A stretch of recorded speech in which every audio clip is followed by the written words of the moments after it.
하나님 말씀을 보겠습니다. 하나님 말씀은 구약성경 이사야 41장 8절에서 10절까지의 말씀입니다.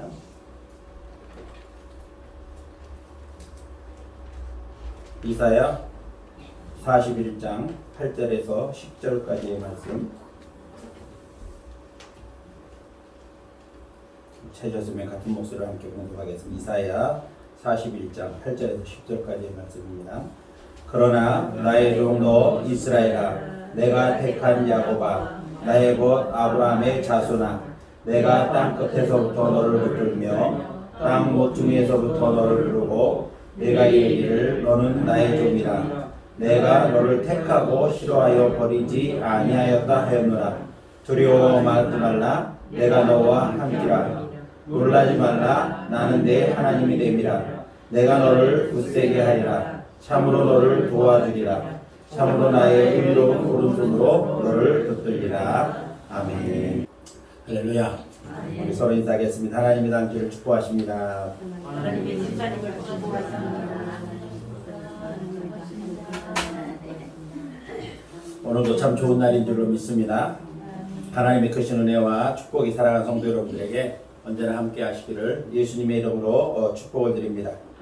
요즘 날씨가 거의 이 늦봄 혹은 초여름 날씨에 가까운 그러한 기온입니다. 그래서 아침은 조금 선선할지 모르지만은 한낮에는 꽤 더운 그러한 날씨가 되고 있습니다. 그러다 보니까 들녘마다 이제 농부들의 손길이 매우 분주해진 그러한 때가 되었습니다. 아무쪼록 이 농부들이 구슬땀을 흘리며 기대하는 것은 가을에 풍성한 그런 수확을 기대하면서 수고하는 줄로 믿습니다. 그들의 수고대로 좋은 결실이 있을 뿐만 아니라 아울러서 우리의 신앙 가운데도 신앙의 아름다운 열매들을 위해서 수고의 땀을 흘리고 또 우리가 기대한 대로 우리의 많은 신앙의 열매들을 맺을 수 있는 저와 여러분들이 되시기를 바랍니다. 어느 기독교인들의 모임이 있었습니다. 그래서 이 모임에 아주 유명한 배우가 한 사람이 있었는데, 그래서 저녁 식사를 마친 다음에 이 사람들이 자신이 좋아하는 성경 구절을 하나씩 낭독하기로 했습니다. 그때 제일 먼저 이 유명한 이 배우가 자신의 아주 웅변술과 또 이 탤런트적인 그런 기질을 가지고 시편 23편을 아주 멋있게 낭독을 했습니다. 그랬더니 그 시편 23편의 그 낭독을 들은 수많은 사람들, 모였던 사람들이 박수를 치면서 환호를 했습니다. 근데 그 뒤를 이어서 다른 사람이 이제 자기가 좋아하는 선구를 발표하는데, 앞에서 배우가 발표했던 똑같은 시편 23편을 이제 낭독을 하는 것이었습니다. 그가 이 시편 23편을 낭독을 시작하니까 많은 사람들이 여기저기서 수군거리기도 하고 또 비웃는 사람도 있었습니다.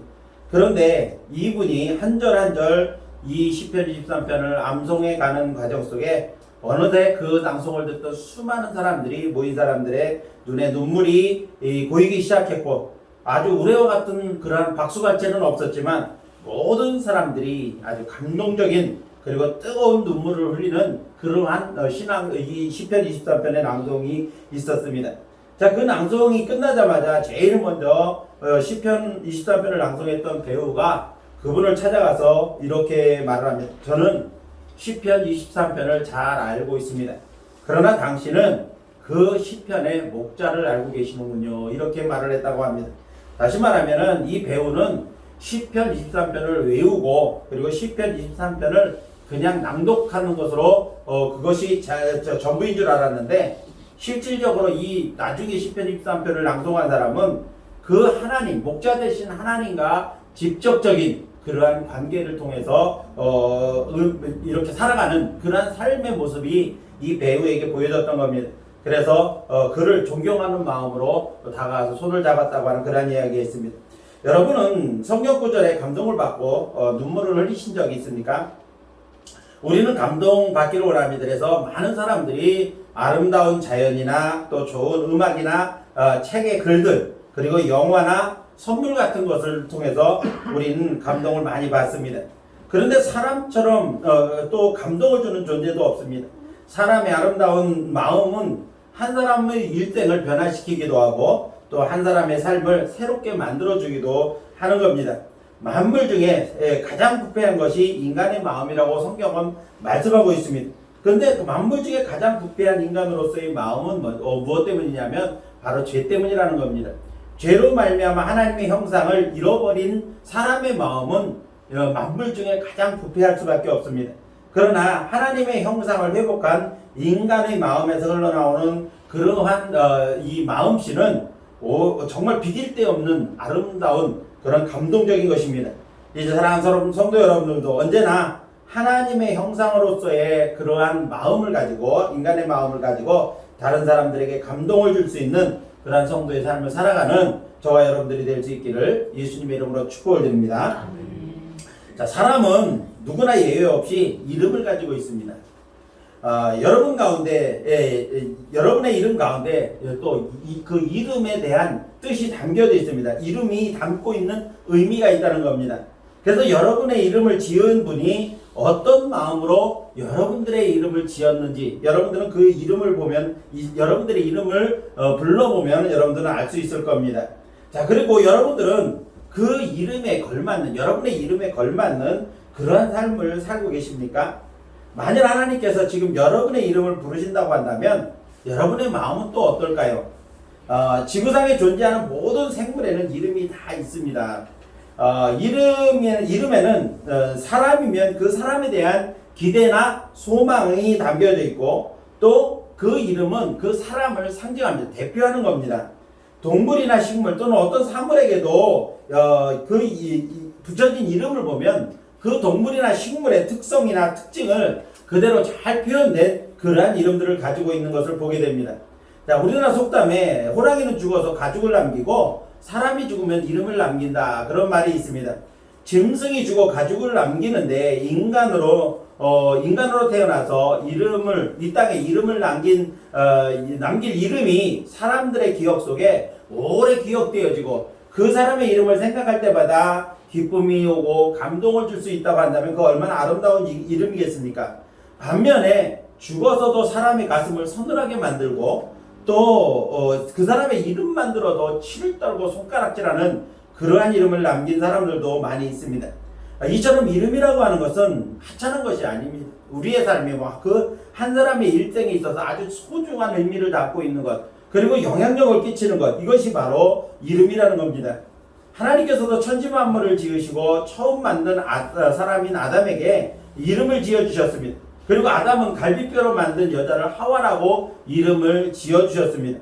또한 창세기 2장 19절을 보니까 하나님께서 각종 짐승들을 만드시고 그것을 아담에게로 이끌어 오셨습니다. 그랬더니 아담이 그것을 볼 때마다 이름을 지어주었다 그렇게 말씀하고 있습니다. 이름의 의미나 상징성은 이처럼 아주 중요한 것입니다. 그래서 사람이 태어나서 한평생을 살면서 이름값을 하고 산다는 것 그것은 매우 중요하고도 또 어떻게 보면 어려운 일이라고도 할 수가 있습니다. 오늘 본문 말씀을 보니까 8절 말씀에 하나님은 한 사람인데 같은 사람인데 그 사람의 이름을 세 가지로 부르시는 것을 볼 수가 있습니다. 뭐라고 말씀합니까? 나의 종 너 이스라엘아. 두 번째로는 내가 택한 야곱아. 세 번째로는 나의 벗 아브라함의 자손아. 이렇게 말씀을 하십니다.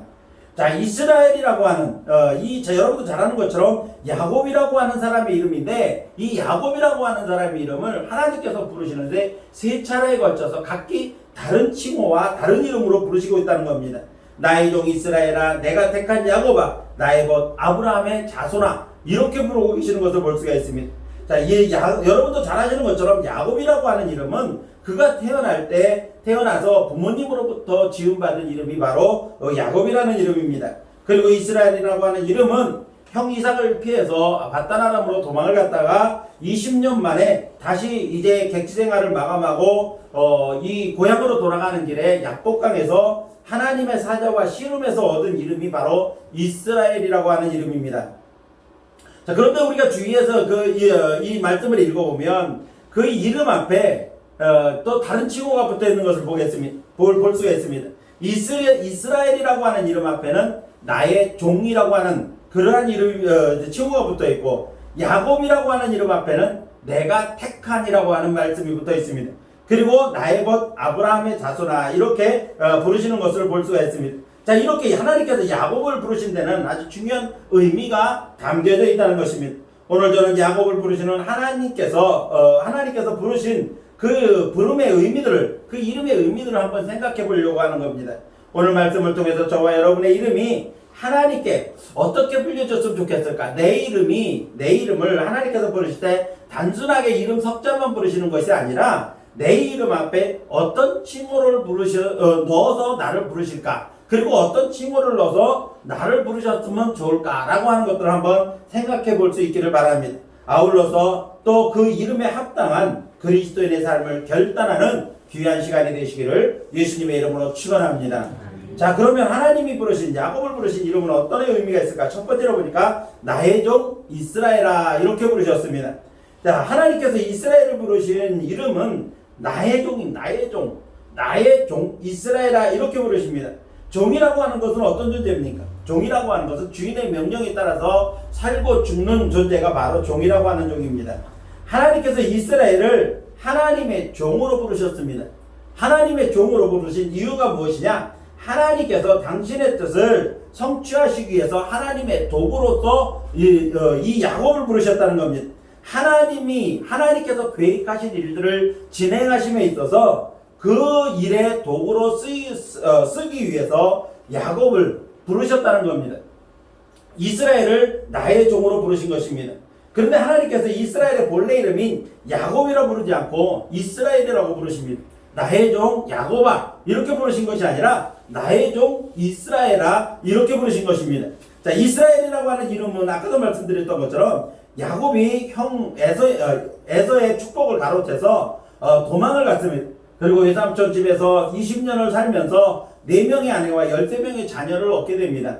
그리고 그는 이제 도망자의 삶을 정리하고 하나님의 축복으로 거부가 돼서 가나안 땅으로 돌아오려고 합니다. 고향으로 돌아오려고 하는데 막상 돌아오는 길에 형 에서가 이제 자신에게 복수를 하려고 400명을 거느리고 온다는 소식을 듣게 됩니다. 얼마나 가슴 떨리는 그러한 소식입니까? 그래서 형의 마음을 어떻게 얻어보려고 여러 가지 방법을 동원하고도 마음이 안 놓여서 식구들을 다 보낸 다음에 혼자 야복강 나루터에서 하나님 앞에 기도합니다. 기도하는 중에 하나님의 사자와 씨름을 하게 됩니다. 그 씨름에서 이기고 나서 부여받은 이름이 바로 이스라엘이라고 하는 이름입니다. 그래서 이스라엘이라고 하는 이름의 뜻은 뭐냐면 하나님과 겨루어 이긴 자라고 하는 뜻을 가지고 있는 겁니다. 사실 야곱의 생애를 보면 하나님께서 종으로 쓰시기에 그렇게 적합한 인물은 아닙니다.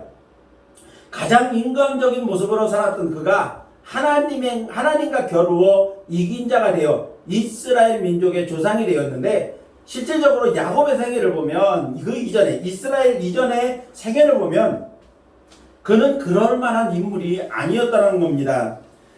하나님과 겨루어 이긴 자라고 하는 이름을 가진 이 야곱, 하나님과 겨루어 이긴 자라고 하는 이름을 가진 이 야곱은 그 이후로부터는 더 이상 야곱으로 살 수가 없었다는 겁니다. 다시 말하면 더 이상 야곱이 아닌 이스라엘이라고 하는 그러한 이름을 가지고 살아야만 했습니다. 그러기 위해서는 이름에 합당한 삶을 살아야 되는데 곧 승리자라고 하는 승리자의 삶을 살아야 되는 것입니다.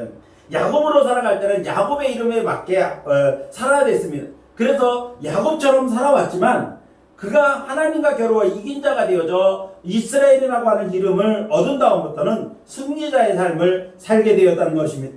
가장 인간적인 모습의 야곱이었지만 하나님의 뜻에 따라 하나님의 뜻을 성취하기 위한 도구로 부르심을 받은 이후에는 이제는 하나님의 종이 되어져서 하나님의 뜻을 성취하는 그러한 인물로 살아야 했던 것입니다. 오늘 이 시대를 살아가는 우리도 야곱처럼 세상 속에서는 어떻게 보면 인간적인 모습으로 살아갈 때가 얼마나 많은지 모릅니다. 야곱처럼 살아갈 때가 많다는 겁니다. 내 생각대로 인간적인 방법을 동원해서 살아가는 우리의 모습이라는 겁니다.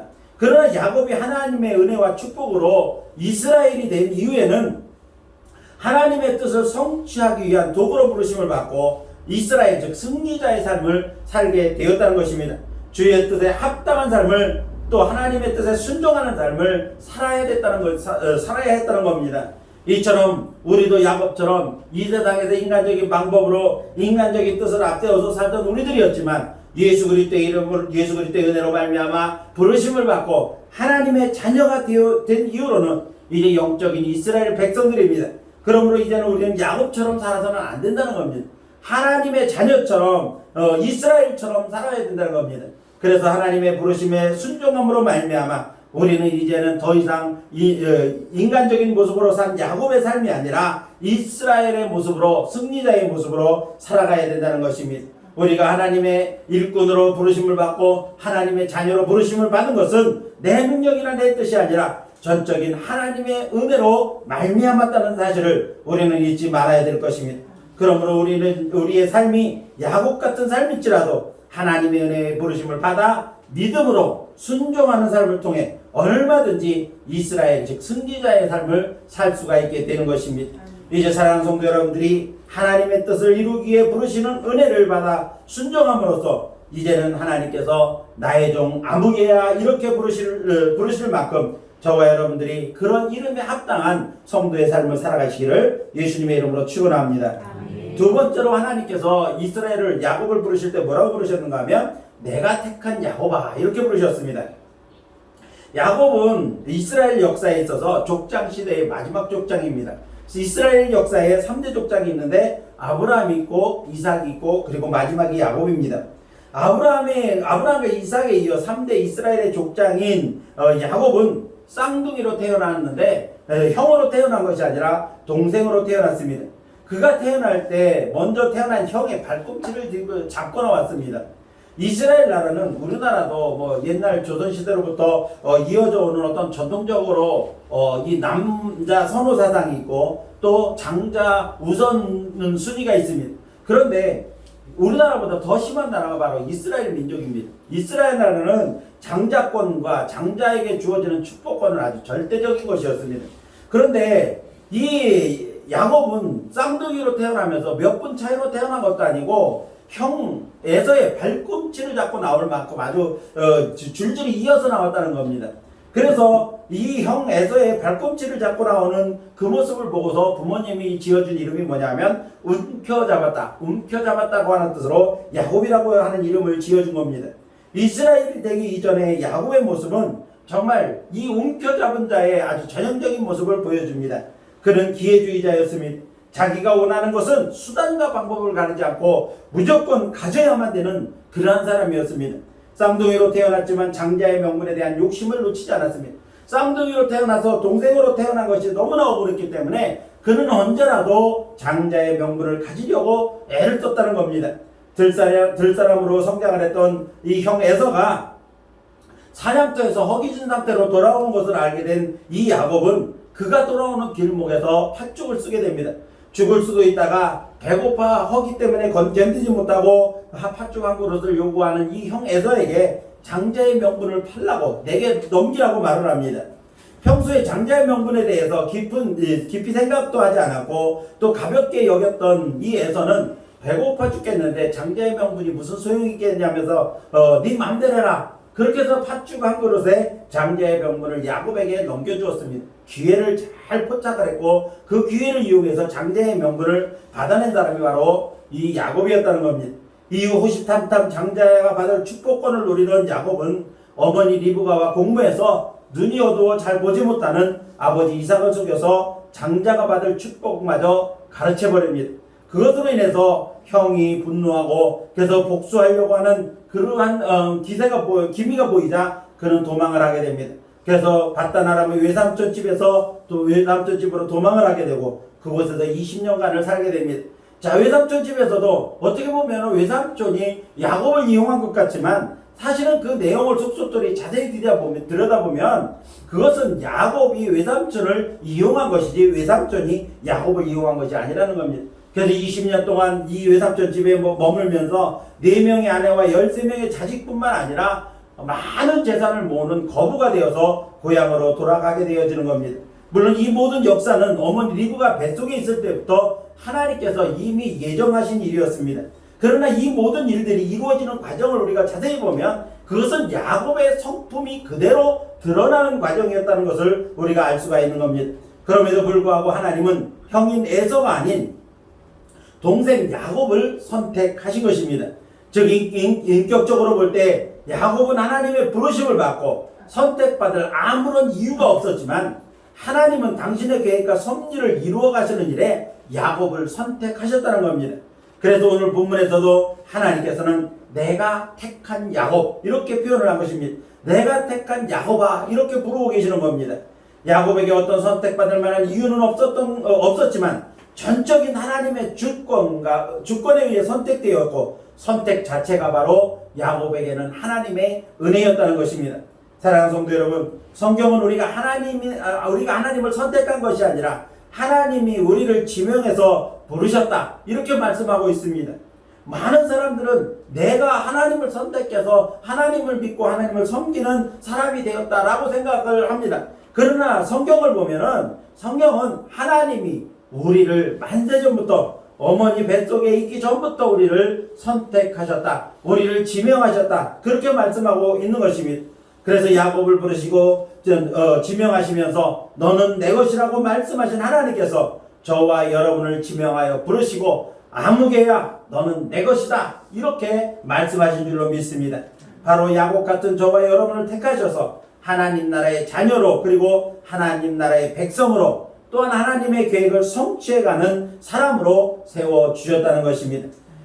그러므로 부르심의 은혜에 늘 감사하며 부르심에 합당한 그러한 성도의 삶을 살아가는 저와 여러분이 되어져야 할 줄로 믿습니다. 마지막 세 번째로 하나님께서 부르신 야곱의 이름은 뭐냐면 나의 벗 아브라함의 자손아 이렇게 부르십니다. 아브라함의 자손이라고 부르신 이유가 무엇이겠습니까?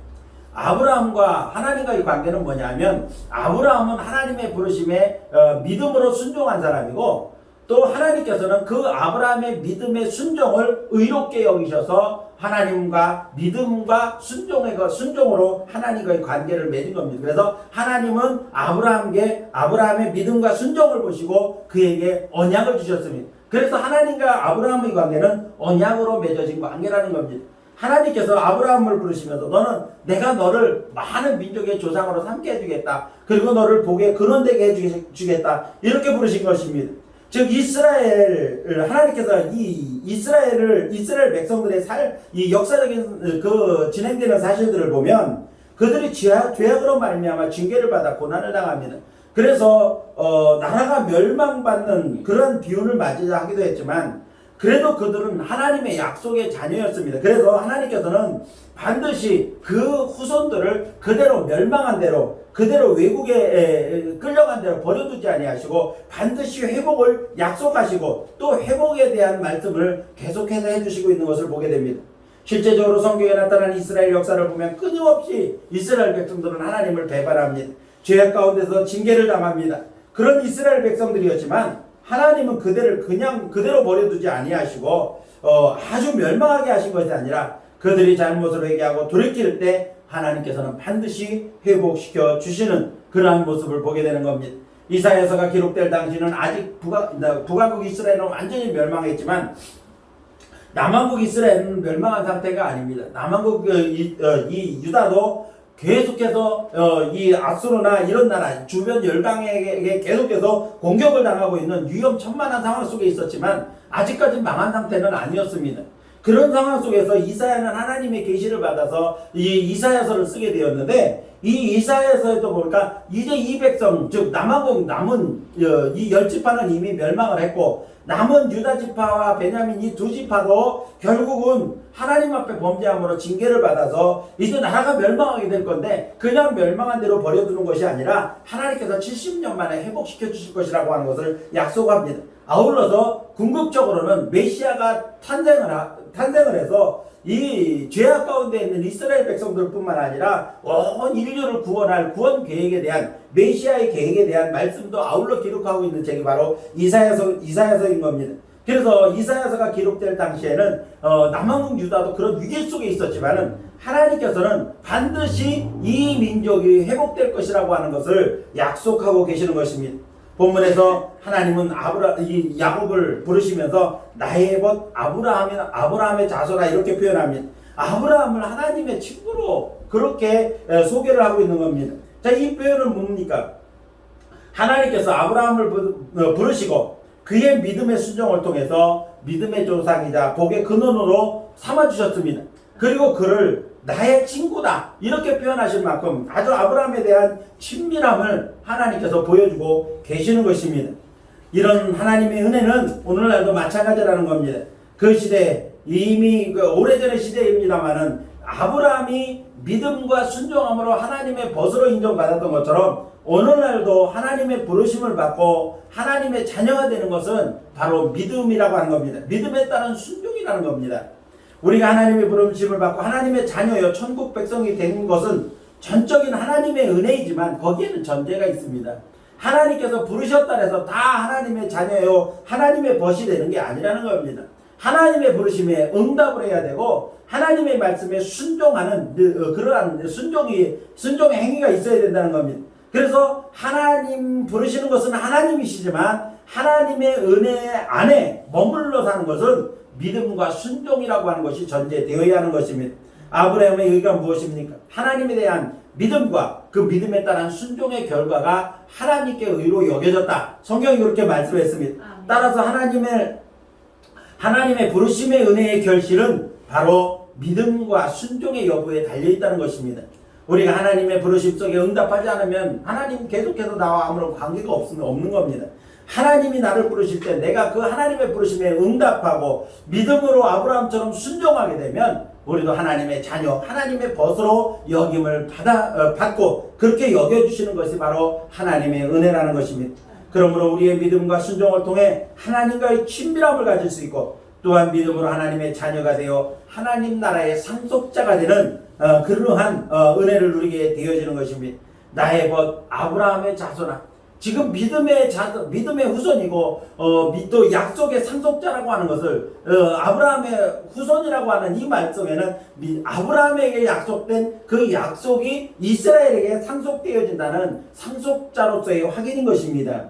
그러므로 우리의 믿음과 순종을 통해 하나님과의 친밀함을 가질 수가 있을 뿐만 아니라 믿음으로 하나님의 자녀가 되고 하나님 나라의 상속자가 되는 은혜를 우리가 누릴 수 있게 되어지는 것입니다. 이제 사랑하는 성도 여러분들이 이 믿음과 순종을 통해 하나님의 벗으로 그리고 하나님 나라의 약속된 상속자의 삶을 누리는 저와 여러분들이 될 수 있기를 예수님의 이름으로 축원합니다. 이제 말씀을 맺으려고 합니다. 이어지는 9절과 10절 말씀을 보면 하나님께서 야곱을 부르신 이유에 대해서 말씀하십니다. 아브라함 나의 종 이스라엘아 내가 택한 야곱아 그리고 나의 벗 아브라함의 자손아 이렇게 부르신 다음에 9절 10절에서는 뭐라고 말씀하십니까? 내가 너를 부르고 너를 택해서 너를 싫다고 너를 버리지 않겠다. 그리고 내가 어떻게든 너를 붙들어 줄 테니까 나의 오로도 너를 붙들어 줄 테니까 너는 놀라지도 말고 두려워하지도 말아라. 이렇게 권고하시는 말씀을 볼 수가 있습니다. 하나님께서 책임져 주시겠다고 하는 말씀을 하시는 겁니다.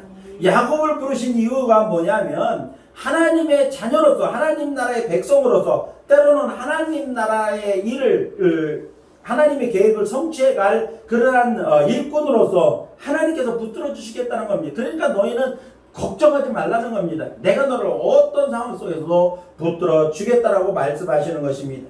이름을 부른다는 것은 친밀함의 표시인 겁니다. 오늘 본문에서 하나님은 나의 종도 이스라엘아 내가 택한 야곱아 나의 벗 아브라함의 자손아 이렇게 부르십니다. 비록 어두운 시대에 살고 있는 이스라엘 백성들이지만 결국은 하나님의 은혜로 회복될 것이며 하나님의 뜻을 이루기 위한 도구로 그들은 사용될 것이라고 하는 사실을 말씀하시는 것입니다. 오늘 저는 하나님께서 여러분 한 사람 한 사람의 이름을 불러주시기를 간절히 소원합니다. 부르신다면 어떻게 부르실까요? 나의 종, 또 나의 택한 백성, 그리고 나의 벗 아브라함의 자손아 이렇게 부르셨던 것처럼 오늘 저와 여러분을 어떻게 부르실까요? 우리를 하나님께서 부르실 때 뭐라고 부르실까? 단순하게 이름 석자가 아닌 하나님께서 나와의 관계를 어떻게 표현할 것인가 이런 것들을 한번 생각해 볼 수 있기를 바랍니다. 이렇게 부르시는 이유가 뭡니까? 내가 너와 영원히 함께하며 너를 붙들어 줄 테니 두려워하지 말고 담대하거라. 이 말씀을 우리에게 오늘 주고 계시는 줄로 믿습니다. 하나님께서 이스라엘 백성들을 부르신 이름이 무엇입니까?